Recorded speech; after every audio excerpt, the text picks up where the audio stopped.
satu lagi soalan Ustaz, untuk dalam tempoh iddah bila isteri miscarriage. Boleh tak? Baik. Yang pertama untuk batas perbuatan.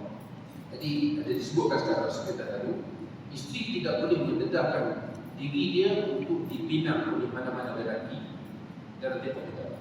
Jadi sebab itulah ulama bincang tentang persolek dan sebagainya. Kerana apa nama tu, situasi yang seperti itu boleh mendedahkan diri perempuan ini tadi tarikan kepada lelaki lain. Kenapa tuan-tuan? Seorang lelaki yang menzahirkan hasrat untuk mengahwini seorang perempuan yang sedang berada dalam tempoh iddah, maka perbuatan itu adalah haram. Sebab menzahirkan hasrat untuk mengahwini itu kan, dia termasuk dalam khitbah yang kita pernah bincang sebelum ini. Sebab khitbah dalam Islam ni bukan bawa omongan dengan gula. Khitbah dalam Islam ni, seorang lelaki menyatakan hasrat untuk mengahwini seorang perempuan. Jadi seorang lelaki yang menyatakan hasrat untuk mengahwini seorang perempuan dalam tempoh iddah, maka tentu perbuatan itu adalah haram. Jadi kerana itulah seorang perempuan tidak dibenarkan untuk bersolek dan sebagainya. Jadi kena jaga pergaulan dia dengan lelaki-lelaki dalam tempoh iddah. Dan kemudian yang kedua, kalau miscarriage, maknanya kalau keguguran, dia mengandung, katakanlah suami ceraikan dia, dan kemudian dia mengandung, lepas tu mungkinlah sebab stres dan sebagainya, mungkin berlaku keguguran. Maka dengan keguguran itu, apabila secara perubatan apa nama itu terbukti menyatakan dia telah mana segala apa itu kandungan dalam rahim dia tidak keluar suci, maka itu dianggap sebagai penamaan kepada dirinya kepada iddah tadi.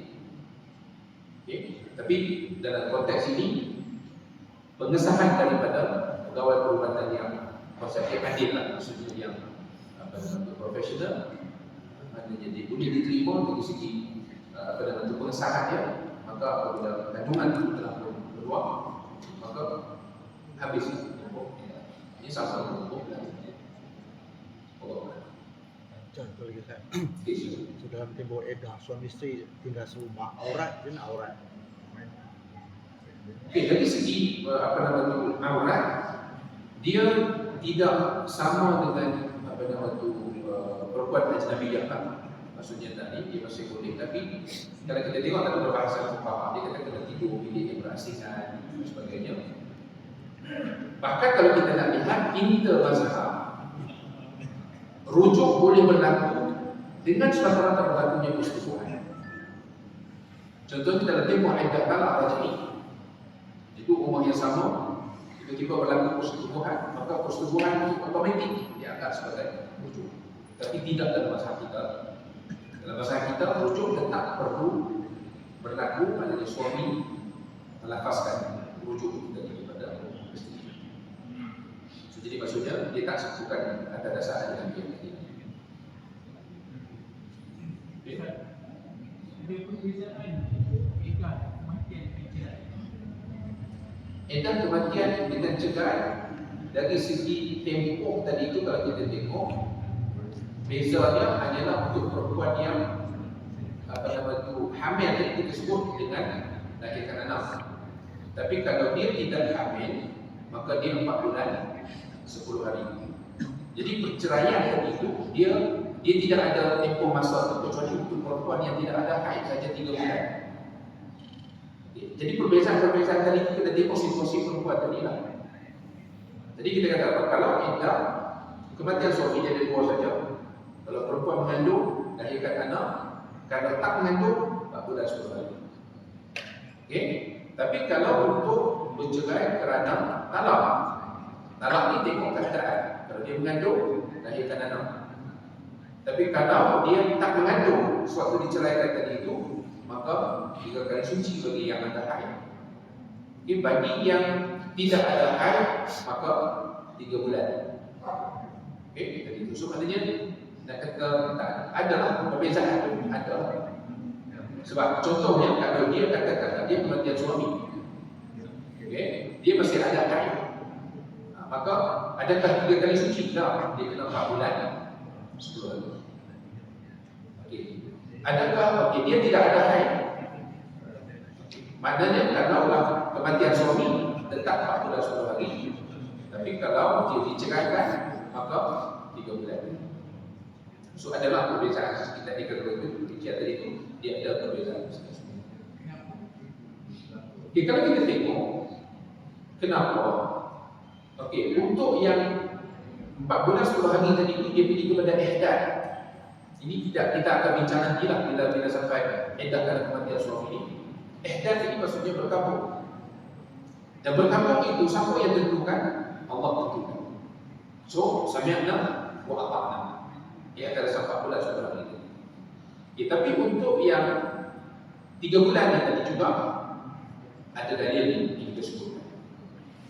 So jadi maksudnya 4 bulan 10 hari tadi dia boleh capai kedua-dua hikmah untuk kematian suami.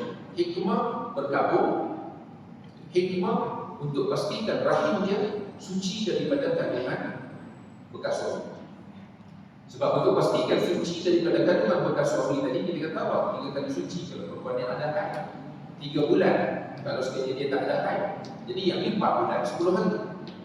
So hikmah itu boleh dicapai dalam kedua-dua aspek. Okay, so itu dari segi inilah perbezaan tadi itu kita tengok macam mana jadi kita susun tadi kita faham 14 hari tadi itu tadi itu adalah keistimewaan yang Allah berikan untuk mereka berkabung bagi seseorang yang kematian seorang insan yang dikasihi hanya untuk suami saja digunakan. Maknanya Allah kata apa nama itu arba'atul ashhurin wa ashra 4 bulan dan 10 hari. Allah Saya tanya itu kalau untuk lelaki ni pun dia ada edah. macam mana? Lelaki ni ada edah. Okay. Saya memang awal tadi saya ingat nak sebut. Jadi Ada tak orang lelaki ada edah? Ada. Tapi tak payah tunggu 3 kali suci lah. Ya. Lelaki ini tuan satu saja situasi dia perlu ada edah, iaitu kalau dia ada 4 isteri. Dia ceraikan isteri salah seorang daripada yang 4 ini dengan talak raj'i. Okey? Dia cerai dengan talak raj'i. Katakanlah dia ada 4, dia cerai seorang dengan katakan aku cerai kamu dengan talak 1. So kita punya talak raj'i lah. Jadi dia tak boleh tambah isteri baru kecuali isteri ini telah selesai. Sebab dia boleh rujuk bila-bila masa isteri ini. Sebab kalau dia rujuk isteri ini, kemudian isteri baru pun ada, dah jadi berapa? 5. Dan 5 itu sudah melebihi max, apa nama tu, kuota maksimum dia. Jadi kalau dia nak ganti baru juga, maka dia kena ceraikan isteri yang keempat itu dengan talak baik. Maksudnya tak boleh rujuk lah. Aku cerai kau dengan talak 40, maka jatuh 3 juga lah. Masalah kita jatuh 3. Maka bila cerai dengan talak 3 tadi, maksud dia tak boleh rujuk lah. Kalau dia nak kahwin semula pun, nak hidup semula pun dengan yang keempat ni, dia kena akad baru sama dengan yang baru kalau dia nak ganti. So jadi untuk lelaki dia ada satu-satunya situasi yang ada tempoh iddah bagi dia untuk dia tunggu sebelum dia boleh berkahwin baru ialah tadi. contohnya ada kawan tu dia kahwin kakak. Jadi dia bercerai besok dia nak kahwin adik pula. Boleh macam tu. Tentu edah juga ke? Oh, dia isteri satu saja. Dia isteri satu. Isteri satu tak ada masalah. Cerai hari ni, esok kahwin 4 terus boleh. Dia kahwin dengan 4 tak boleh, 3 boleh. tak kahwin dengan adik dia sendiri macam mana? Adik dia sendiri. Perempuan. Adik perempuan lah. Adik perempuan. Adik ipar. Adik ipar. Adik ada edah juga ke? Pasal kan kahwin kali tikar lah. Boleh tak? Okey, ganti tikar tu isteri dia yang pertama tadi meninggal ke apa? Cerai. Hidup juga. Kalau bercerai tak boleh lah. Edah juga lah. Edah juga. Sebabnya kalau kita tengok tadi, dia boleh still dalam tempoh edah tadi, dia boleh rujuk kepada apa nama isteri dia tadi. Isteri yang pertama yang dia ceraikan tadi itu, dia ada kemungkinan untuk dia rujuk kepada itu. Tapi cuma di situ khilaf dia tak sama macam yang 4 tadi tu. Sini maksudnya bila dia ceraikan isteri yang pertama dia kahwin dengan adik ipar, adik kepada isteri itu tadi. Maknanya dia kemungkinan boleh rujuk. Tetapi once dia dah berkahwin dengan adik, secara otomatik dia tak boleh rujuk balik kepada isteri pertama itu. Sebab apa? Menghimpunkan dua beradik dalam satu pernikahan itu adalah termasuk dalam senarai apa nama itu mahram. Okey. Jadi dia boleh berkahwin. Dia ada khilaf di situ lah. Tapi kalau tempoh iddah itu, mana sebahagiannya mengatakan ada tempoh iddah kerana dia boleh rujuk kepada isteri yang pertama tadi kerana talak raj'i. Tapi ada pada yang mengatakan tak ada iddah. Cumanya kalau dia berkahwin dengan adik, maka sebab adik itu dia adalah mahram muakkad sementara saja. Okay, jadi bila dia kahwin dengan adik tadi, secara automatik dia dah tak boleh rujuk kepada kakak tadi tu ataupun isteri.